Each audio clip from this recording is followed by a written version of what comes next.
Alex Neil, I suppose the most telling thing is that the one man everybody's talking about after that is Stoke's goalkeeper. That says it all, doesn't it?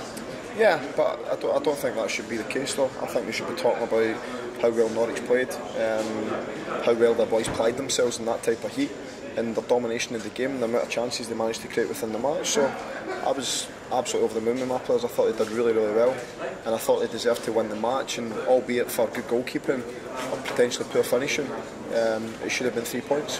The second half in particular, you were well on top. You controlled that, didn't you? Yeah, but I thought throughout the full match. I thought the first half there wasn't much in it, but I thought the second half we created probably 6-7 real good opportunities where we should have done better and scored at least 1 or 2 of them. And like I said, the goalkeeper did very well, and also I think some of our finishing wasn't as good as it should have been. It's something we've talked about a lot, isn't it? And getting new strikers in and wanting to improve the amount of goals you're getting. But even without having signed a new striker, you're causing problems for Premier League teams. Yeah, I think we've averaged something like about 18 or 19 attempts at goal in the 3 games that we've played.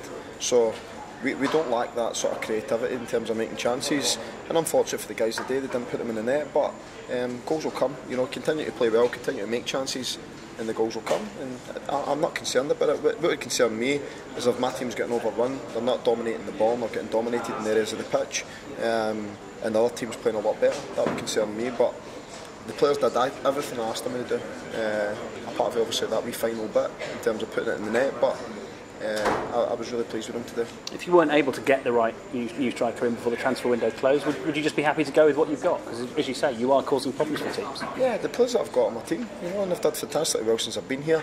And only because we missed a few chances today does this get raised. You know, if they score the goals that they probably should have done, then everybody's talking about how well we played, and that should be what we discussed really, because I thought they were great, but ultimately we missed a few chances, and we'll move on to the next game. And if we play as well as we did today, and we have done this season, we'll be a game for anyone. You've talked already this season about the importance of the first goal in the Premier League. How disappointed were you with the one you conceded today? Really frustrated. You know, it's just a case that individuals not doing their job. You get a sort of man to mark at set pieces, and basically we didn't do it well enough, and they obviously managed to get away from their mark and score, which shouldn't be the case. So yeah, it's something we'll certainly have to look at. You've also talked about having no fear in the Premier League, and you've shown that, haven't you, over the first 3 games? You've caused real problems for 3 teams who've been in the Premier League a lot longer than you.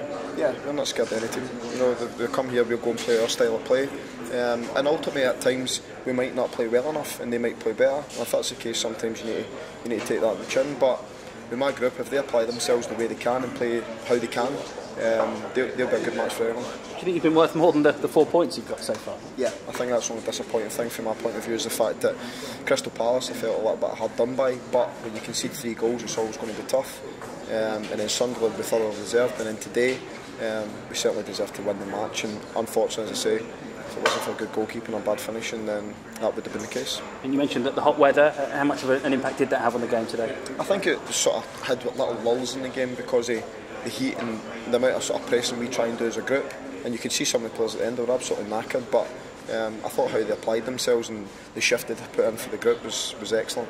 And what did you give Russell Martin in that first drinks break? Because it did the trick, didn't he? He scored just after. Yeah, and that's him got 2 and 2. You know, he didn't manage to get a goal for me in the Championship, but I thought he was great today, as was the rest of the team. You know, it's really difficult to single anyone out, but I thought as 11, I thought they worked their socks off.